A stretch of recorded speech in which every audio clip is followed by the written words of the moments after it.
Olá, meus queridos e amados irmãos, a paz do nosso Senhor e Salvador Jesus Cristo. Eu queria compartilhar uma palavra de Deus com o seu coração. Está em Atos, capítulo de número 6, a partir do versículo de número 1, e diz assim: Ora, naqueles dias, multiplicando-se o número dos discípulos, houve murmuração dos helenistas contra os hebreus, porque as viúvas deles estavam sendo esquecidas na distribuição diária. Então os 12 convocaram a comunidade dos discípulos e disseram: não é razoável que nós abandonemos a palavra de Deus para servir às mesas. Mas, irmãos, escolhei dentre vós 7 homens de boa reputação, cheios do Espírito Santo e cheios de sabedoria, aos quais encarregaremos desse serviço. E quanto a nós, nos consagraremos à oração e ao ministério da palavra. Algumas coisas chamam a nossa atenção, meus queridos e amados irmãos, nesse texto que é mencionado por Lucas no livro de Atos, porque destacam algumas coisas que são de suma importância também para os nossos dias. A primeira delas é que havia ali uma murmuração dos helenistas contra os hebreus por conta da distribuição diária. Ora, estava acontecendo que as viúvas estavam sendo esquecidas na distribuição. E aí, vai se procurar os apóstolos para resolver o problema. A primeira coisa que eu acho lindo aqui, que chama a minha atenção e é um exemplo para os nossos dias, é o compromisso dos apóstolos com o seu chamado. E aí, nós precisamos destacar que no cotidiano do nosso dia a dia, algumas coisas nós precisamos entender que são prioridades e outras que são apenas importantes. Algumas coisas são importantes, outras são prioridades. Servir às mesas nesse contexto era algo muito importante, porque as viúvas estavam ficando desamparadas e precisavam ser acolhidas. Todavia, nós também precisamos entender que o ministério da oração e da palavra são prioridades, nesse caso, para os apóstolos e também para nós nos dias de hoje. De modo que nós não poderemos jamais negligenciar a oração e o ministério da palavra para nos deter a outras funções que podem ser preenchidas por outras pessoas. Então, uma das coisas que eu acho lindo aqui é o compromisso dos apóstolos com a palavra de Deus. Se nos nossos dias os nossos líderes tivessem compromisso com a oração e com a palavra, os resultados seriam completamente diferentes. O problema é que muita gente está ocupado demais com coisas que não são tão importantes e que poderiam ser feitas por outras pessoas, sufocando assim a palavra e a oração. E sem palavra e sem oração, o povo perece.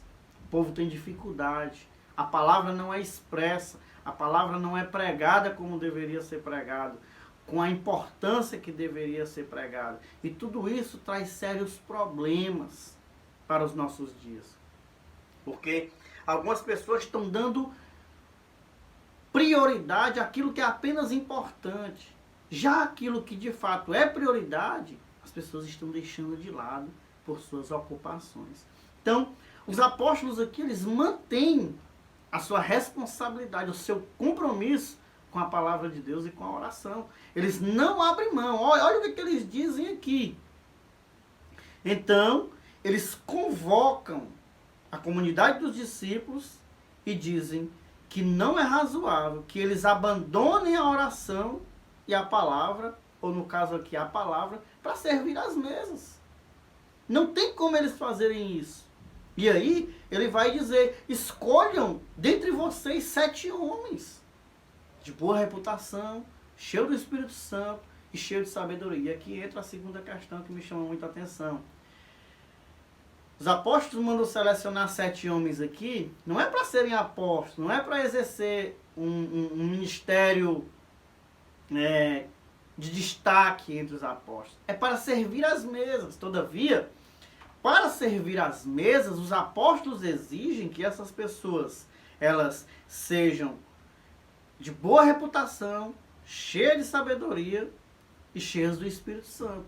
E talvez alguém pergunte, mas para que ser cheio do Espírito Santo, cheio de sabedoria e ter bom testemunho, se é apenas para servir à mesa? É exatamente porque para servir a Deus em si, já é necessário ter pelo menos essas claras em suas vidas, em nossas vidas, essas questões. Precisamos ter um bom testemunho, precisamos ter sabedoria e precisamos ser cheios e dependentes do Espírito Santo, porque toda obra gira em torno do Espírito Santo. Sem ele, nada nós conseguiremos fazer. Então, é indispensável que o servo de Deus ele não tenha sabedoria para lidar com algumas questões que surgem no dia a dia. Que ele não tenha um bom testemunho dos de fora. Que ele não seja cheio do Espírito Santo. Então, imagine comigo, se os apóstolos exigir que para servir às mesas precisava ter essas características, que dirá para ser apóstolo? Mas esse é o lado correto, porque hoje, nos nossos dias, as pessoas são lançadas no ministério de qualquer forma, de qualquer jeito, sem exigir-se nada dessas pessoas. Quem escolheu o povo aqui é a terceira coisa. Foi a própria comunidade dos discípulos. Mas quem deu as regras foram os apóstolos. Porque para servir a Deus existem princípios. Hoje as coisas se fazem de qualquer jeito. Se levanta gente do dia para a noite, fazendo tudo de qualquer forma. Muitas vezes com a desculpa de que o que vale é o resultado. Não. O trajeto também vale. Imagina uma pessoa que sai matando todo mundo no trajeto, mas no final consegue algo.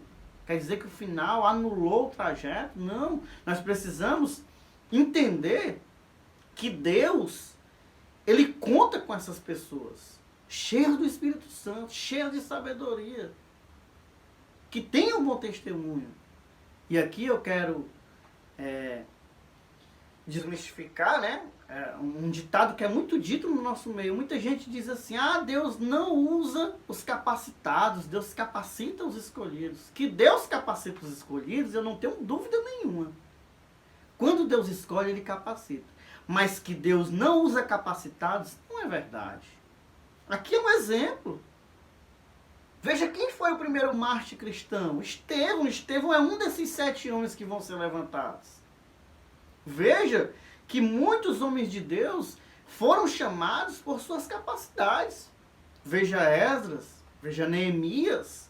Veja que os textos apontam a capacidade desses homens. E por isso Deus os chamou. Claro que Deus também chama pessoas sem capacidade para capacitá-las. Mas não é verdade que Deus não usa aqueles que têm capacidade. Pelo contrário, Deus usa sim, desde que essas capacidades estejam sujeitas e submissas à vontade de Deus. E aí, isso é lindo, porque daqui nascerão grandes homens de Deus. Estevão, como eu já citei, é um exemplo. Morre por amor ao Evangelho, morre por amor à pregação, morre glorificando a Deus, implorando perdão como Jesus fez pelos seus malfeitores. Isso é um exemplo. Então, que fique para a nossa reflexão. Nos dias de hoje, não se faz obreiro do dia para a noite. Não é chegou hoje e amanhã está executando tudo, irmãos. Precisamos ter regras, limites, para que não haja tanta banalização com o nosso Evangelho. Precisamos entender que discipulado, formação de discípulo, formação de obreiro requer tempo, requer esforço, requer cuidado, requer compromisso. Não é do dia para a noite. Precisa se exigir alguma coisa desses homens, dessas pessoas que estão vindo para o ministério. Precisamos cobrar delas responsabilidade. Precisamos exigir de nós mesmos compromisso com aquilo que estamos fazendo.